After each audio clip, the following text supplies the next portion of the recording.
some people aren't able to make this webinar. So as people come in, feel free to introduce yourself, say where you're from, if you're with the Verizon program. We opened up this webinar to everybody because, you know, why not? But I think the majority of you will be from Verizon. I'm Dina Brown. I'm from the Idaho Commission for Libraries, and I heard about this through the work that I'm doing with the NASA at My Library program. Awesome. Thank you so much for joining us. Yeah, thanks for having us. Yeah. And good morning. My name is Helen Geschneider. I am from Verizon, and I'm located in White Plains, New York. Great, great. Thank you for joining us, Helen. Hi, Colin McHugh from Irving, Texas with Verizon. Thanks for joining us. And for some of our Verizon folks, we're working more and more every day to add more live events for you for April because we want to have as many of those opportunities as possible. But no matter what, we'll have virtual events for you too if you're not close to a live event. Anyone else want to say hello, introduce themselves? Hi, this is Mike Pinsett. I'm with Verizon Wireless as well. I'm in New York. Oh, are you in New York City? No, I'm outside the city. Oh, okay. Well, if you're able to make it into the city on April 25th, we have an event for Verizon volunteers at the New York Botanical Garden. And you would be helping digitize the museum's collections. So you'd be doing like real science work at the museum. Sounds good. Hello, this is Linda Hines. I'm in Philadelphia and I'm with Verizon. Hi, Linda. We have lots of events coming up for you in Philadelphia. I'll actually be in person for those. So we're going to be, we're working on it. I'm not sure yet, but a scientist from NASA may be there and you may be able to speak to her about the GLOBE program. But no matter what, we'll be ground truthing some satellite data in Philadelphia. Awesome. Hi, this is Tracy Morgan. I'm calling from Columbus, Ohio. Hi, Tracy. Thanks for joining us. Yep. All right, I'm doing my best to allow everyone to talk as they come in because of Zoom. I think I got everybody. Hi, good morning. This is Mylian from Verizon Wireless as well. Oh, you were on our last webinar, weren't you? Yeah, yep. Great, thank you for coming back. All right, Hi, this is Deb Flowers. I'm from Verizon, also in Philadelphia. Oh, thank you so much for joining us. All right, let's see if there's anyone else. Okay, we have a few more people we have to allow to talk. All right, anyone else want to introduce themselves before we get started?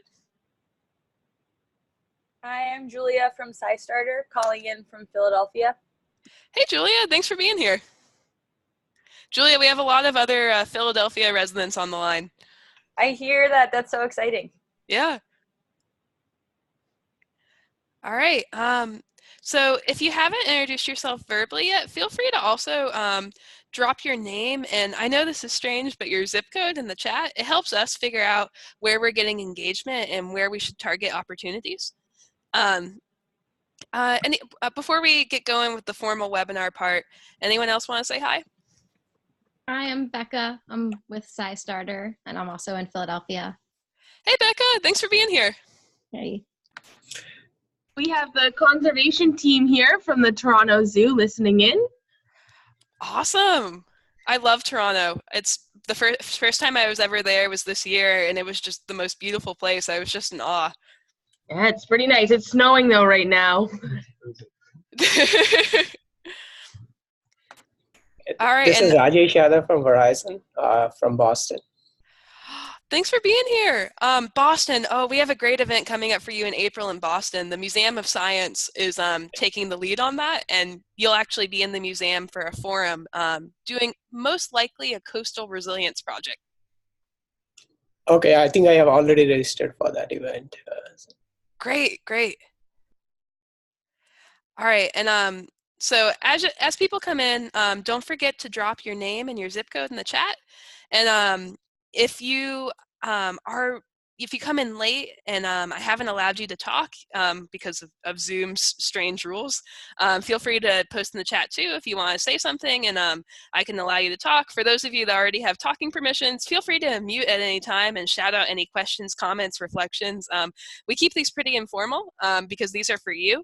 We want this to be the best possible webinar for your interests. So without further ado, I'll just go ahead and get started, and we can continue introductions later. So as you can see, I'm Caroline. I'm from the SciStarter team, and hello Verizon, and hello anyone who joined us. So I would say, based on what we heard at the beginning of the call, it's about half and half, folks from Verizon and folks from other places.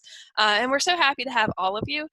This webinar was designed with Verizon and volunteers in mind. These are people who are being activated as citizen scientists. So some of you may not know what citizen science is. Some of you may run citizen science projects. Some of you may have done a bunch already, but all are welcome. Citizen science is for everybody by design. So SciStarter, we're an organization that creates opportunities for regular people to do real scientific research. So these are people without advanced degrees. These are people who may be 5 years old or may be 99. These are people all over the world. There's no one person who can be a citizen scientist. It's basically anyone who contributes to science in some way and contributes to our global knowledge. So you might be wondering, why does SciStarter exist? We're responding to a problem. We know that millions of people enjoy science and nature, and thousands of professional scientists need volunteers. There's research that can't be done without the help of the crowd. But before we realize that they can't find each other.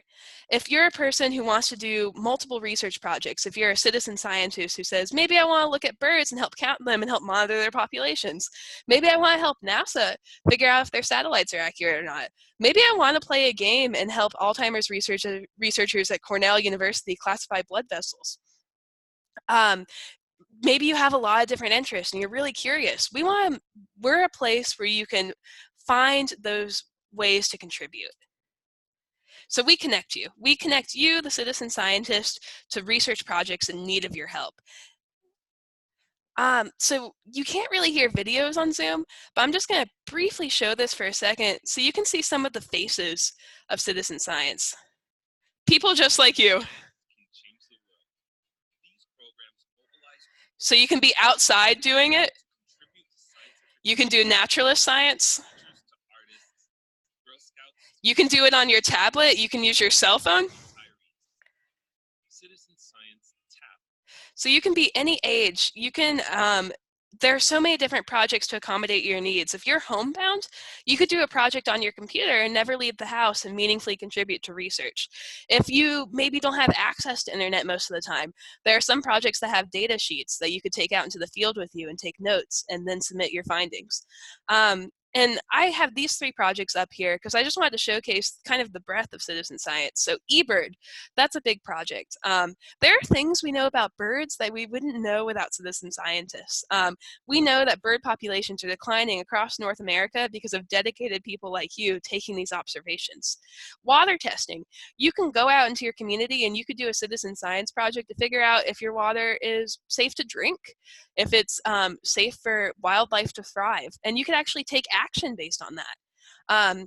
And one great project that deals with water, specifically pipes, is Crowd the Tap. With a simple kit, you can monitor your pipes and figure out if they're lead or not and contribute to a national inventory of pipes. That's really important work, and it can be done by you at home, and it couldn't be done without the help of citizen scientists. I mean, a researcher couldn't walk into your house and say, hey, can I test your pipes? I mean, they could, but I don't think they'd get very far, and they wouldn't be able to do meaningful research without the help of a lot of dedicated, caring people just like you. SETI at Home, that's a really popular project. They're searching for extraterrestrial life, and you can help just by lending your computer space. And you can find all of these projects on SciStarter.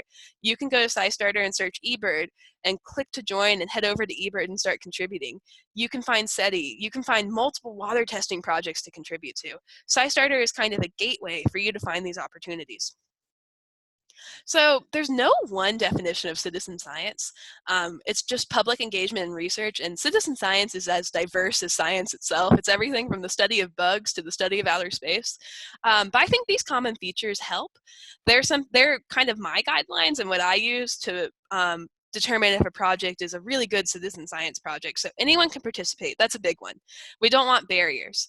That doesn't mean that every project's global. I mean, some projects like Stall Catchers, which is a project where you classify blood vessels for Alzheimer's researchers, that's a project anyone with an internet connection can do. They can start classifying some blood vessels and contribute to the search for a cure to Alzheimer's disease.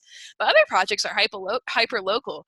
There may be a water testing project, just for the streams in Tempe, Arizona.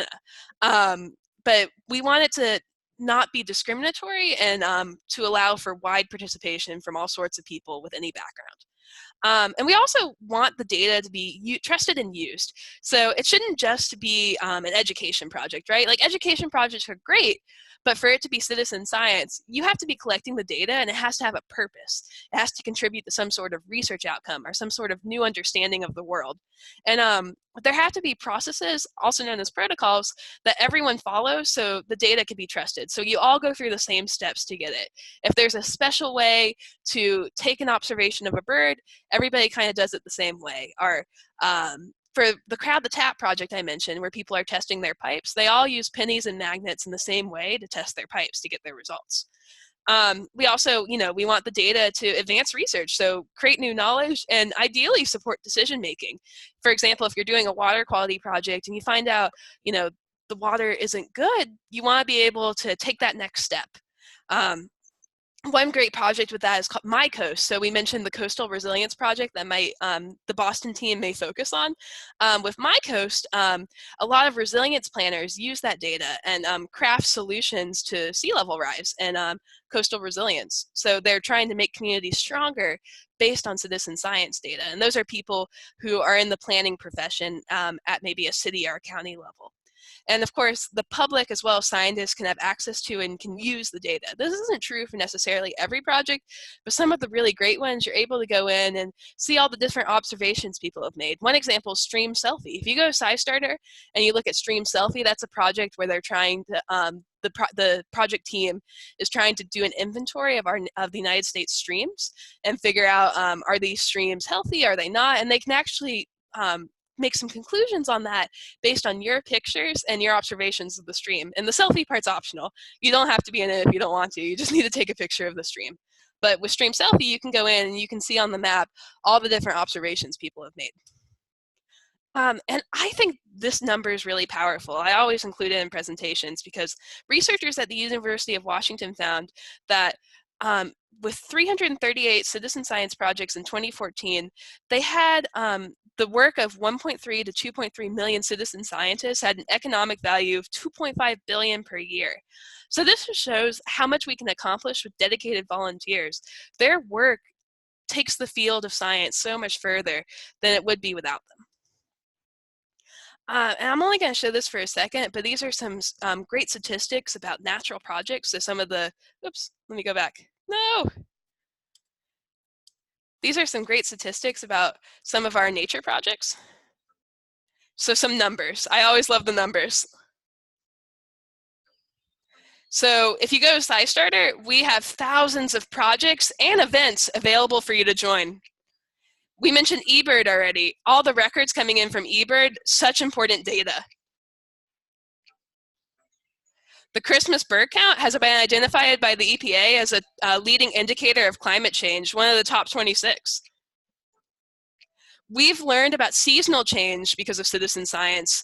Some species of plants are moving 9 days earlier in the season, they're flowering. iNaturalist, that's one of our featured projects for the Verizon program. And you can see that it's really saving years of researcher time. We're doing things faster because of citizen science.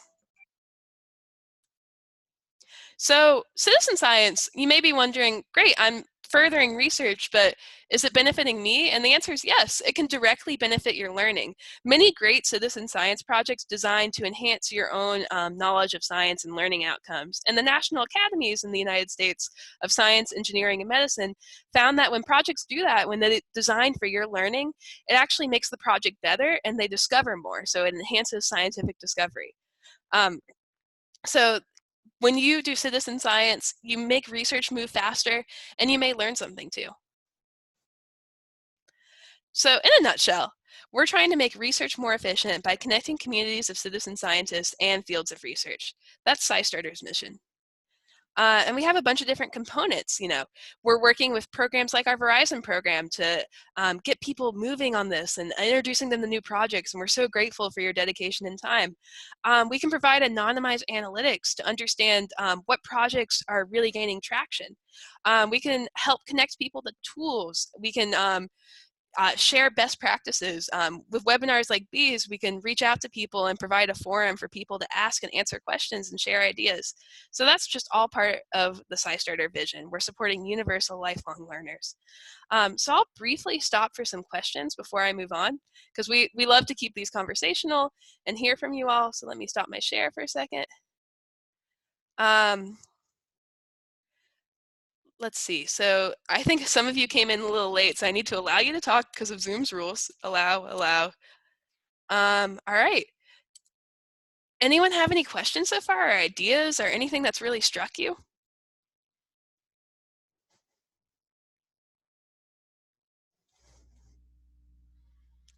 And no worries if you don't have anything you've thought of yet. You can always drop it in the chat later. Or as I'm talking, if something strikes you, you can drop it in the chat.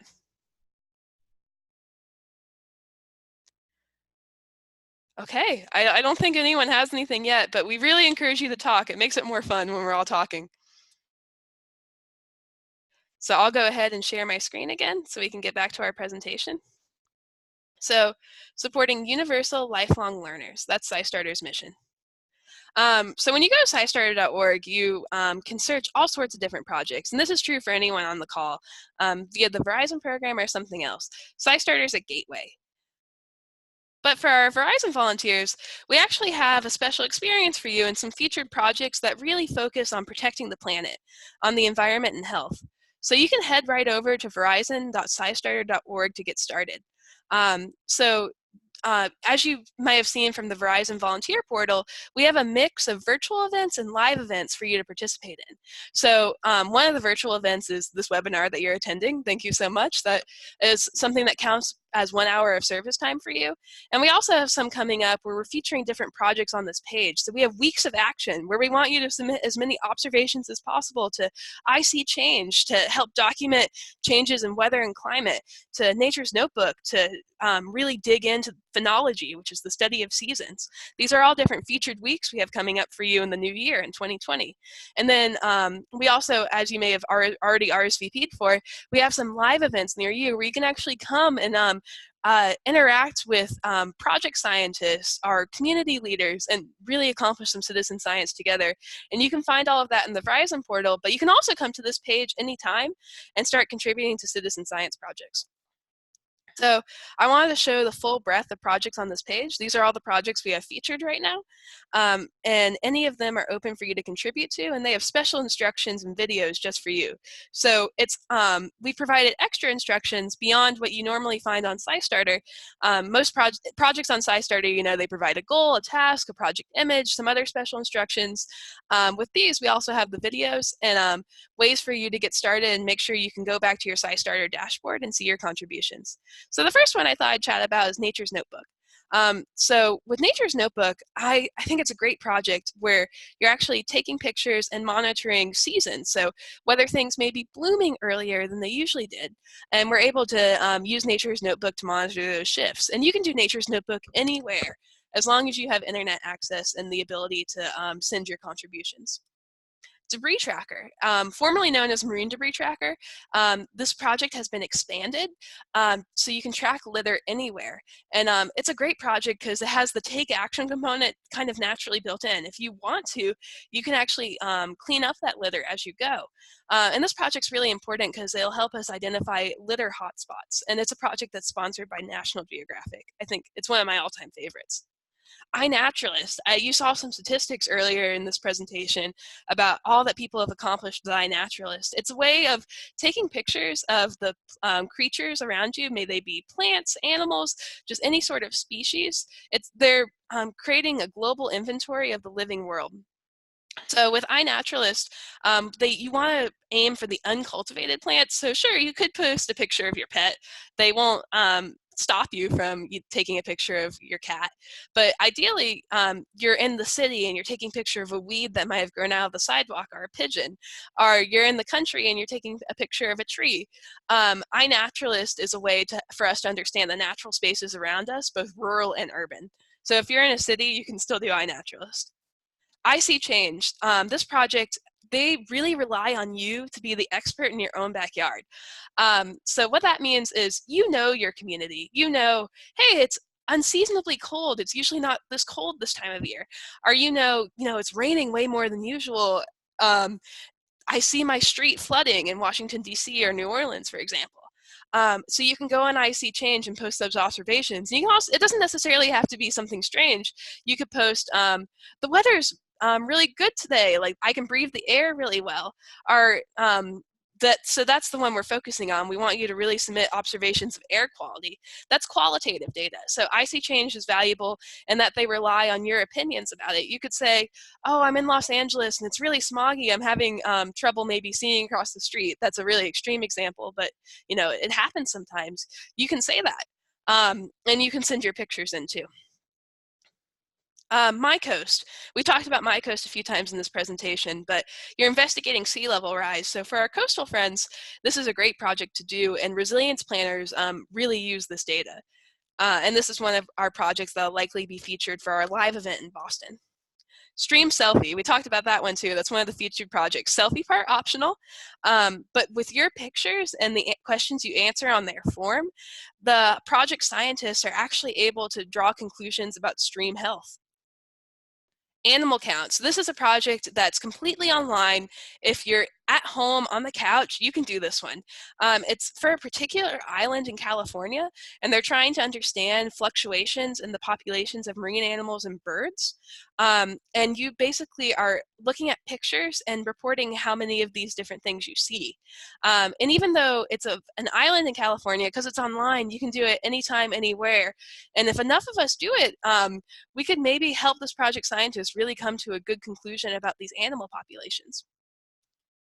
The Great Sunflower Project. This is one that you could do anywhere in the country. It'll be a great one for spring. You're observing a plant and indicating what pollinators come to it. So this helps the project scientists identify where pollinators are declining and potentially improve their habitats. NASA Globe Observer. This project, they have multiple protocols, and there are 4 in total on the NASA Globe Observer app, and we're featuring 3 for our Verizon program.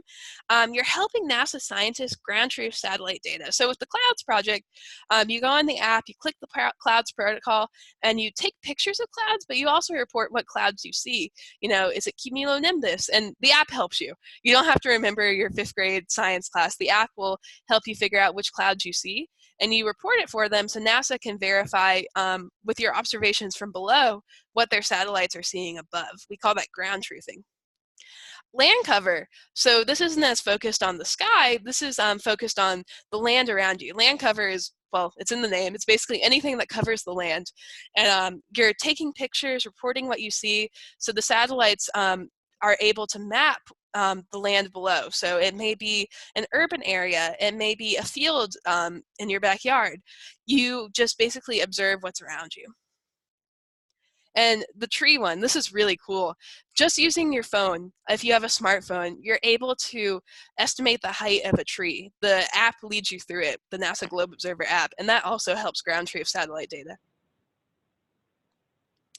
So on our Verizon page, verizon.scistarter.org, every project has the video I mentioned, special instructions, and whatever materials you need. So you shouldn't have any issues participating. But if you do, we're always here to help. And if you have something you want to share as you participate, like an idea you have, you're welcome to chime in as well.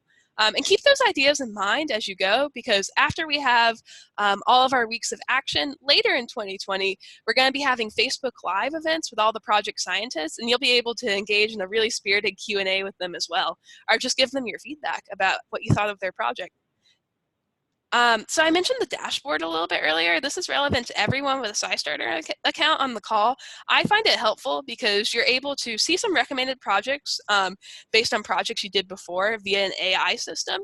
You're able to track your contributions across projects and maybe get credit for those contributions, perhaps in the form of a certificate or a badge.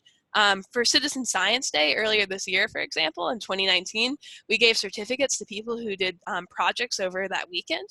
And for affiliate projects, so those are projects that have opted into an extra level of tracking and service and special programs.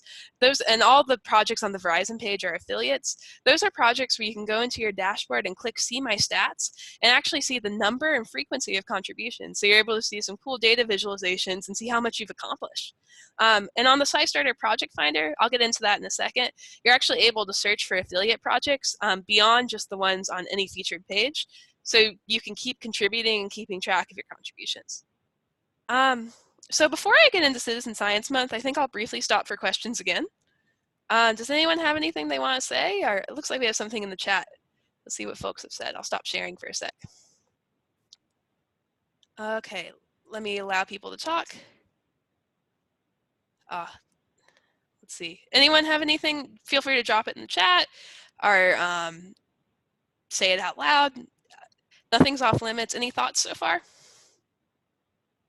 I just had a quick question. Yeah. If we sign up on the Verizon.SciStarter page, do we also, in order for our company to get credit, we also have to sign up on our other volunteer page? Like that's right. Internal company page? Yeah, you should indicate what service hours you've done on the internal company page.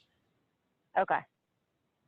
Because that's kind of your gateway to all these different things, to your live events, to these virtual events, and that's where you can keep track of things at the company level. Someone said, how does one get their SitSci app/projects onto SciStarter? So it's interesting with that. So SciStarter, we have thousands of projects listed on there, and anyone can add it. So it could be a really small project, like it could be just streams in your town that you're monitoring, or it could be a big global project. People add it to SciStarter, and then our SciStarter team, we have a team of moderators. They review the project, and usually it's just to make sure that it won't hurt people or it seems scientifically valid, and then we add it. For some projects like the affiliate projects, those are all the ones that are featured in our special program, and there are over 100 of those, so it's a smaller group. Those are more ones that people may do in schools or at a retirement community as part of their programs. So I recommend those if you want more of like a curated experience. And all the projects on the Verizon page are affiliate projects. Those are projects that have opted to do the next level of work. But SciStarter is meant to help anyone anywhere find projects, and we want to help the smaller projects too. So basically people just go to SciStarter and they add their project and it's reviewed by the SciStarter team. And someone said Verizon will also access analytics on the SciStarter site. So RSVPing on the SciStarter site first, then join SciStarter so you're credited there too. That's right. So when you come through on the verizon.scistarter.org page, we ask you to make a SciStarter account just to allow for tracking of number of contributions to different projects. But also like when you do an hour of service, so let's say for the week we're doing in 2020 where we're asking everyone to contribute to IC Change, make sure you indicate how many hours you did on the Verizon portal. So it's a little complicated, but it all works out in the end. Any other questions from anybody? Okay, great. We'll keep moving. So Citizen Science Month. So you all may have noticed with the live events in the Verizon portal, hey, almost all of these are in April. The reason why is April is a big effort to get people all around the world doing citizen science and events focusing on different projects, themed days, all sorts of things. Citizen Science Month, some of you on the call may have come from our Citizen Science Month list. A number of people have already signed up to be organizers and help plan events, and SciStarter has been creating resources for those, including for those special events in the Verizon portal. Anyone can plan a Citizen Science Month event. You could just get people in your neighborhood together to do iNaturalist, and you could add your event to SciStarter and start tuning in to SciStarter's resources, weekly calls. You could print out posters. SciStarter provides poster templates or bookmarks. If you're a library, you could use our library and community guide to citizen science, for example. But yeah, so Citizen Science Month is a really broad movement to get people all around the world doing citizen science in April. And you heard me mention earlier in this presentation, we had Citizen Science Day in 2019, and we realized people want a whole month of fun. So we have, for example, a National Citizen Science and Libraries Day on April 24th. We have all these different featured days throughout the month with special projects attached to it. And we're excited for especially our Verizon folks to join some events in their corporate volunteer portal and get into their communities. So I put these two pictures on this slide to show you a little bit of what you might do. The picture on the top on the right is from the Museum of Science Boston. It's a forum they did, and for our Boston folks on the line, you'll have the option to go to a live event at the museum and perhaps participate in a citizen science forum where you explore, what could we do with the data we collect? What resiliency plans could we make to protect the environment? Below that, we have a picture from Southeast Regional Library in Gilbert, Arizona. We're planning some Arizona events for you all, especially for our Chandler folks, if any of you are on the line. And those will be centered in local libraries, which are using, for example, our library and community guide, different book lists and things like that to create resources, and they'll likely feature on iNaturalist. So you can see one of the members of the library staff and a patron in this picture are taking an observation outside the library for iNaturalist of the natural world. And you won't be able to hear this video, but I just wanted to showcase it. This is an example of the project scientist for Nature's Notebook, one of our featured Verizon projects, thanking you for contributing and explaining what the data meant. So let's say, you've participated in a Citizen Science Month event, you've done an affiliate project and you want to find more, you can use the SciStarter Project Finder to search by your location, indoor, outdoor, online, offline, age level, if you want a project to do with your middle schooler, for example. You can search by activities. I want to do something on a hike.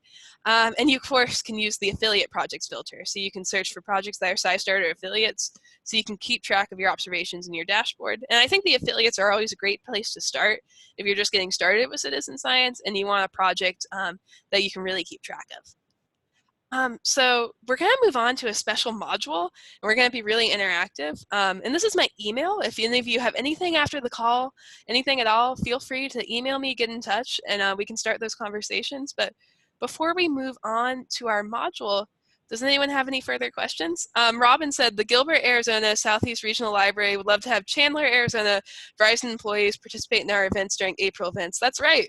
We're going to get those added on the portal. Robin, who's on the line, is a longtime, awesome citizen science all-star librarian, and we've loved working with her. Someone said, I am working with a citizen science project that is not looking for additional volunteers, but we would like to share our work and methodology. Is SciStarter the right place to showcase our project? If you're not, SciStarter's main focus is to connect projects in need of volunteers to volunteers, but if you just want to share your work, what you did so others can learn from you, maybe we could write a blog post, for example. SciStarter has a syndicated blog network that runs on Discover Magazine, Science Connected, and SciStarter itself, and a number of media partnerships. For example, we were featured in the PBS Nature special earlier this year. So you may, if you just want to share what you're doing and what you discovered, you may want to explore the media partnerships, and you can get in touch with me about that. But when you add a project to SciStarter, you're usually seeking additional volunteers. All right, anything else from folks? And I answered live, so I'll click that. There we go. And feel free to unmute yourself, and I have to allow some people to talk. Anything else from anybody before we get going?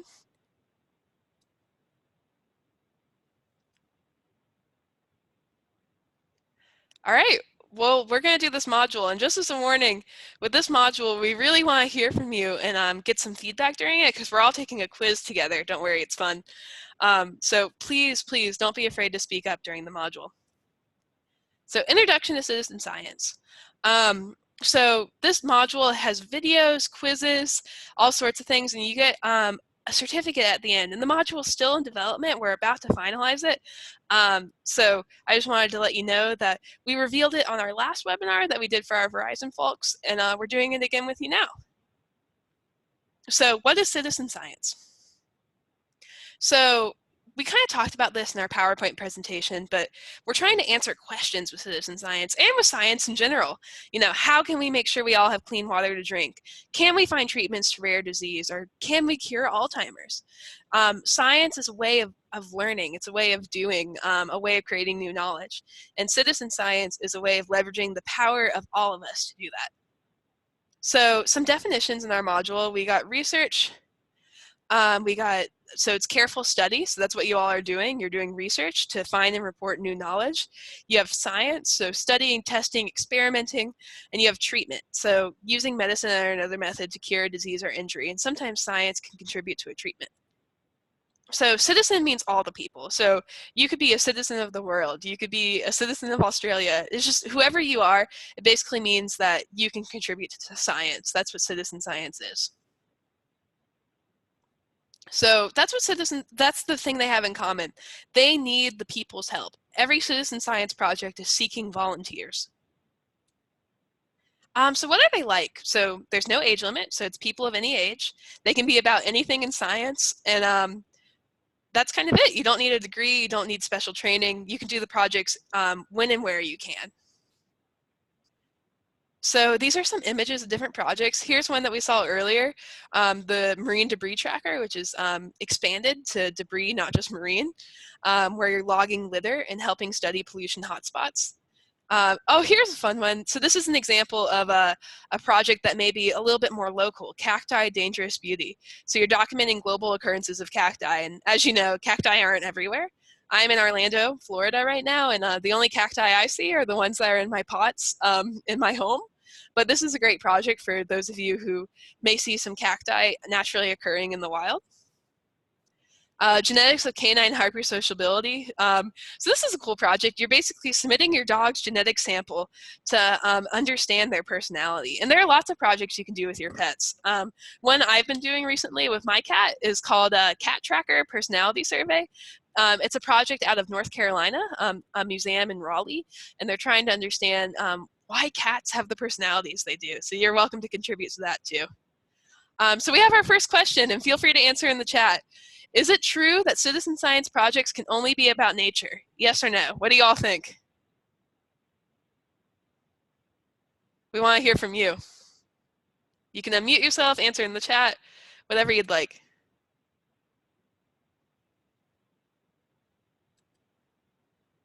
Well, I'm going to go ahead and spoil it for you. The answer is no. They can be about anything. Stars, health, nature, your pets. They can be, you can study your cat's personality, for example. You can study outer space. There's really no limit.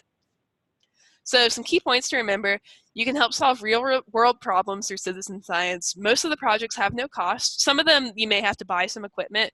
Some of them you could go to your local library and check out some equipment. For our folks in Arizona, you're very blessed because a lot of projects in the Phoenix area have started citizen science kit programs that you can check out from your library. Most of them you can do anywhere, anytime, and they can be about anything. So who can be a citizen scientist?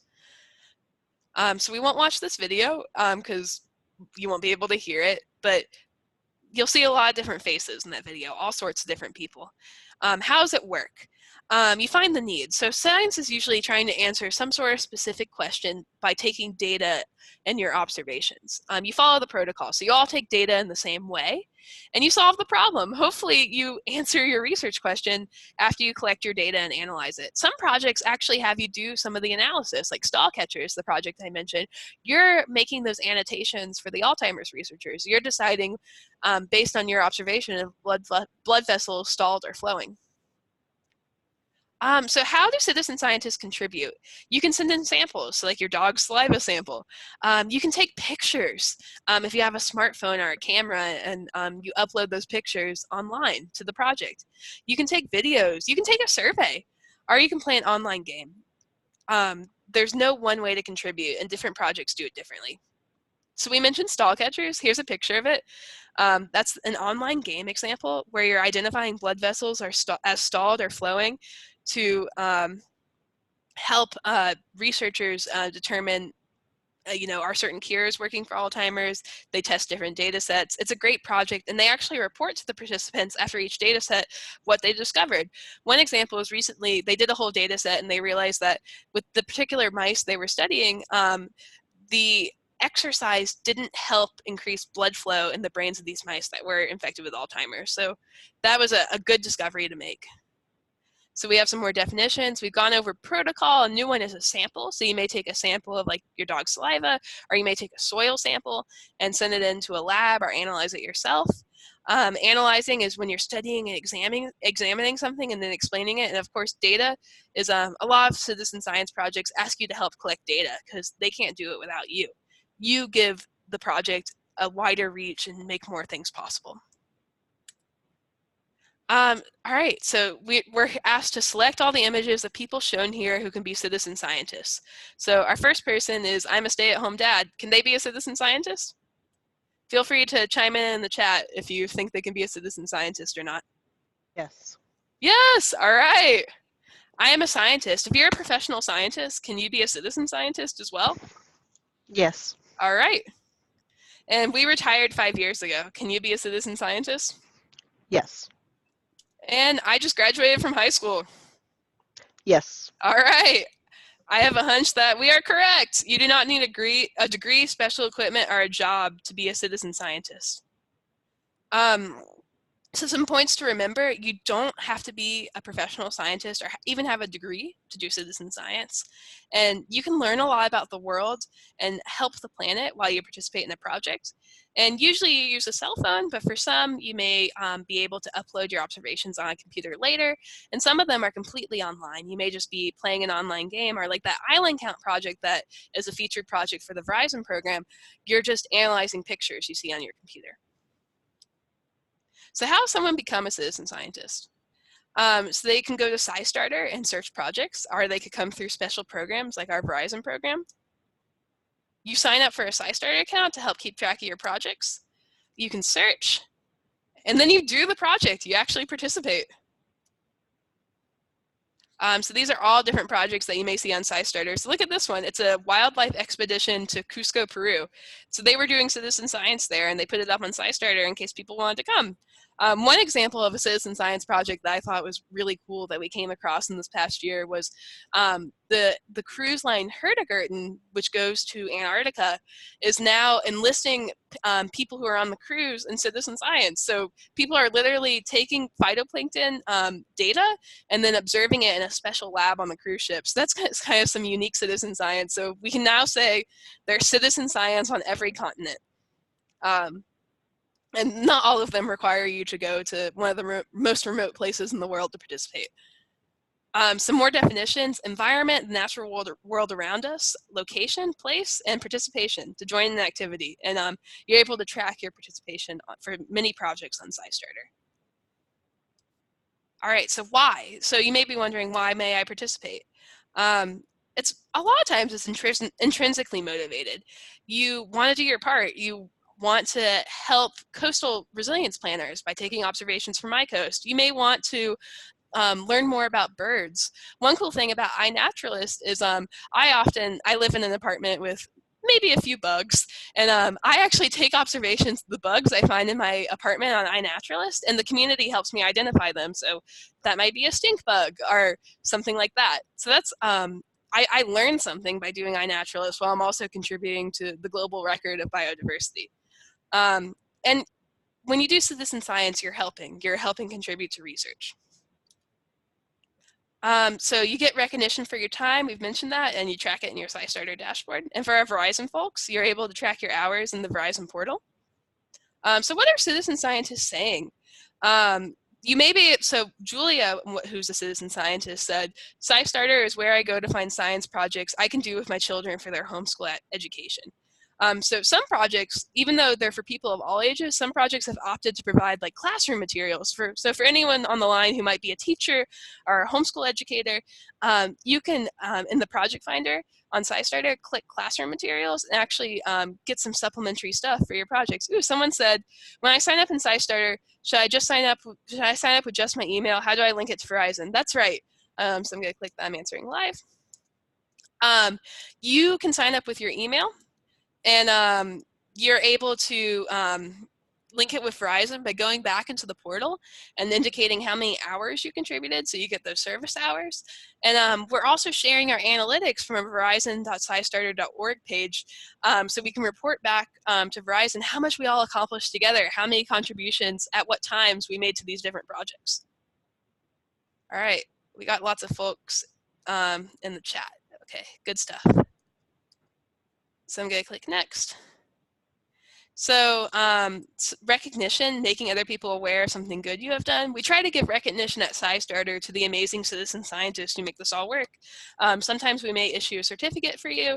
We may spotlight you on our Discover magazine blog. We just want to show that we're grateful and this wouldn't happen without you. Contribute, so giving your time, volunteering, and dashboard.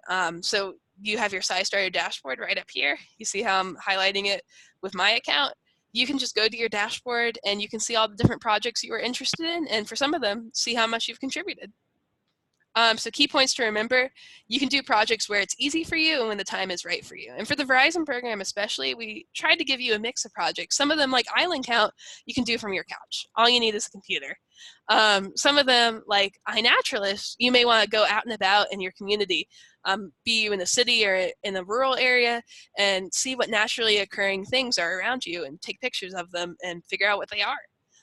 We just wanted to give you a mix of different projects so you could do them anywhere and find the one that's right for you. So, all right, we completed all the parts of the module. Now it's time for our test. So Tone is in high school and is interested in water conservation. Mia is a retired nurse and grandmother who wants to ensure that her grandchildren will grow up in a healthy world. Hannah is a college science professor who is interested in birds. All of them would like to participate in a citizen science project that involves the river close to the town where they live. Which of them can be a citizen scientist? Click on the circle by each answer that you think is correct. So what do you all think? Can Hannah be a citizen scientist? Let me find the chat again. Where'd it go? Chat, chat, chat. Can Hannah be a citizen scientist? Can Tone? Can Mia? Can all of them? All of them. All right, we're going to go with all of them. That's correct.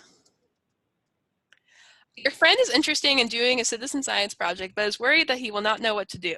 Which one of the choices below is the best thing to tell him? Click on the circle by the answer you think is correct. The first one is, it's okay. All the steps for each project will be given to you before you start. If you have questions, you can email the project coordinator. It's okay. You are always working side by side with other people. It's okay. You will figure it out because it's not hard to do. Which one of these do you think is the right one? The first one. Yeah, I agree. Let's see what the chat said. We have 10 new messages. All right, we got number 1 from the people. Oh, and one quick note before we forget. If you're traveling to a live event, for example, or to go take observations for My Coast or any one of our featured Verizon projects, travel time counts to your service hours. All right, so it's the first one.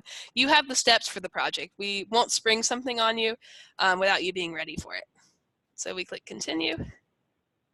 All right. So why would you visit a SciStarter microsite? So verizon.scistarter.org, for example. Would you do it so you can make an account so your projects are saved? Would you do it because it's an easy way to find a handful of vetted projects about human and environmental health? Or would you do it to find free additional resources? All three, the first one, what do y'all think? All. I agree. I think you're right. Okay, this is Vicky, everybody. Vicky is interested in being a citizen scientist, but she is very busy and doesn't want to waste her time on a project that won't help, that doesn't have some sort of purpose. Which of these choices is best to tell her? Click on the circle by the answer you think is correct. It's a good way for you to help scientists because they do use the data you collect and you will learn more about the research. It's a good way for you to learn about the research, so what does it matter if the data is used or not? It's only a good idea if you are already a scientist.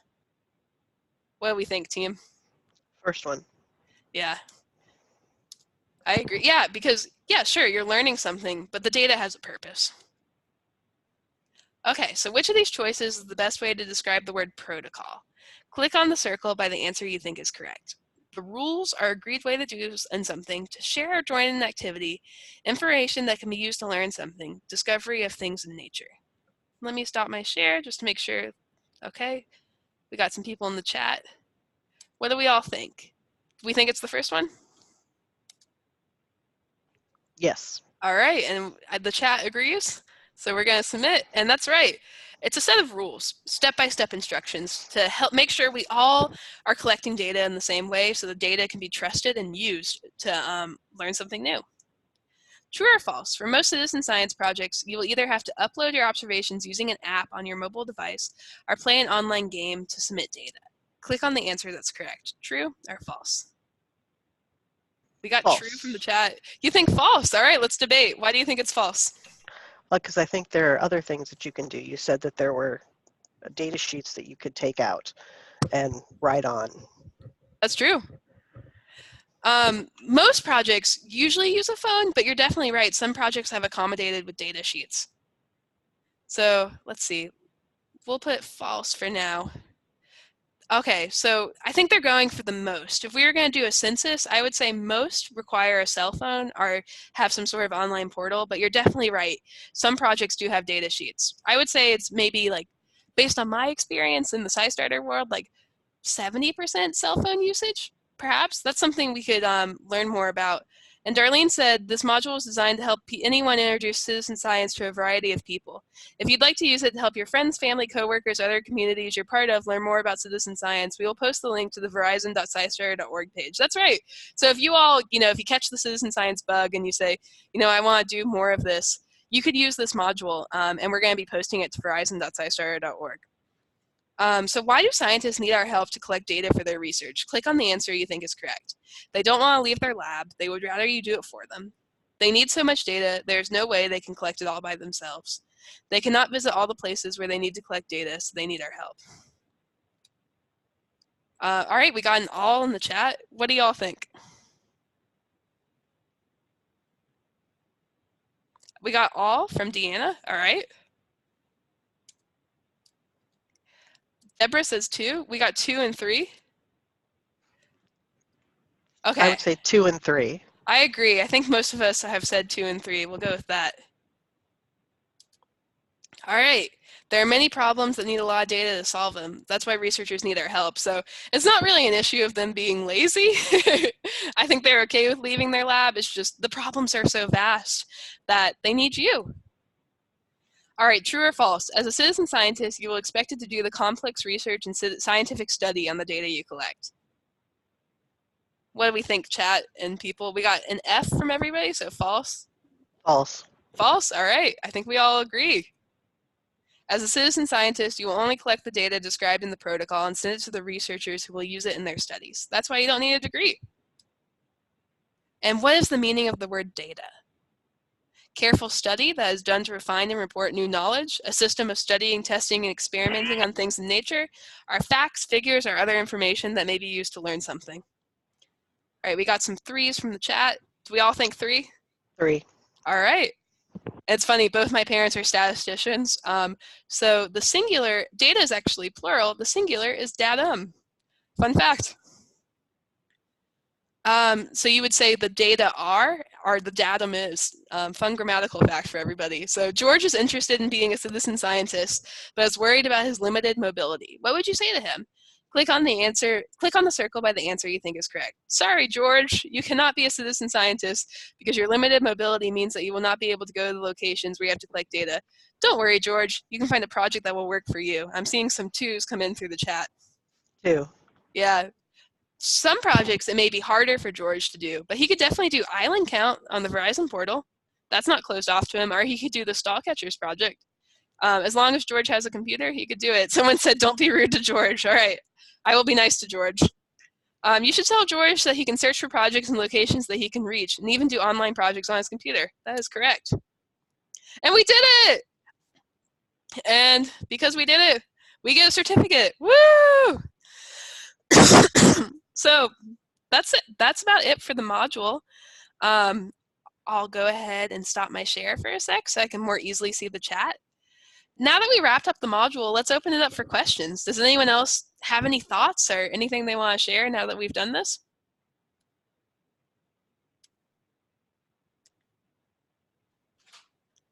I know one thing for our Verizon folks, I really encourage you to go back to your Verizon volunteer portal and make sure you mark the hour you contributed and find other projects like our other virtual events. So the featured projects we have on verizon.scistarter.org, we have weeks of action, or you could just start contributing now to the ongoing event. And we also have a lot of in-person events for some of you. Someone said, can't wait for the events in April. That is right. Let me go up to see where some of our locations are. Someone in Philadelphia, we have lots of folks in Philadelphia, and we have multiple events for you up there. And we're going to be focusing a lot on NASA Globe Observer. So you're going to be ground truthing some satellite data. Oh, we have one new message. What do you know about the event I signed up yesterday? The event is at the Botanical Garden in April. That is a great event. So basically, the staff there are making a really special experience for you all because you're going to be helping digitize their museum collections. And you're also going to be doing iNaturalist, one of our featured Verizon projects.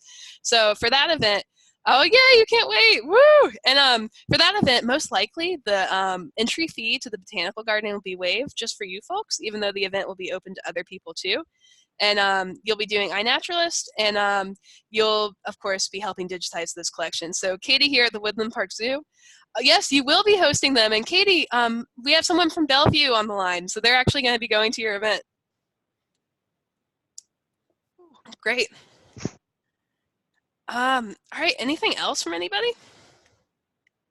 Oh, someone posted in the Q&A, there doesn't seem to be a way to log hours for Verizon outside of the formal events. Do you know if there's an additional way to log hours? Yes, that's right. So I'm answering live, so I'll click done. So we have an ongoing event in the SciStarter portal that says be a citizen science with SciStarter. So the time period is ongoing, and whenever you do a project on verizon.scistarter.org, you can go to that ongoing event and indicate how many hours you contributed to the projects. So that's the best way to keep track of your hours as you do citizen science on your own time.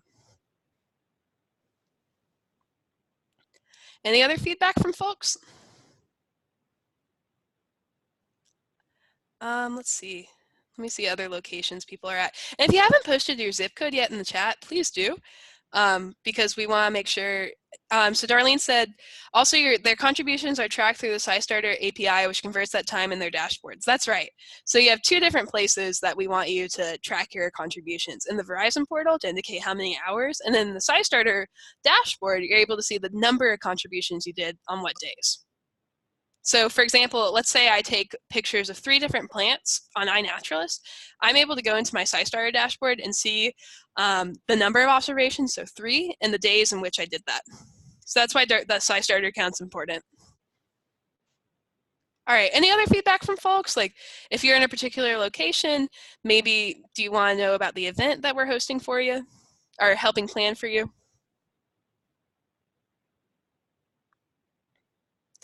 Let me see, we got some other people. The Toronto Zoo Conservation Team was on the line. It was so great that you all were here. Citizen Science Month is indeed global. Even though our events for the Verizon folks are mainly focused on the States, we have people all around the world participating in Citizen Science Month in Europe, in Nigeria. We're doing a webinar for people in Asia so they can access some projects that we think would be a great fit for them. So Citizen Science Month, anybody, anywhere. Someone said, how about the Ashburn, Virginia event in April? Any details on what that will be? So some events are a little bit more fleshed out than others. We're still planning that one, but most likely it'll be kind of library centric, and we'll be doing one of those featured projects on the Verizon portal. And I'll actually be at that one because I'm pretty close to you. I'm usually in Washington, D.C., so I'll be able to hop on over.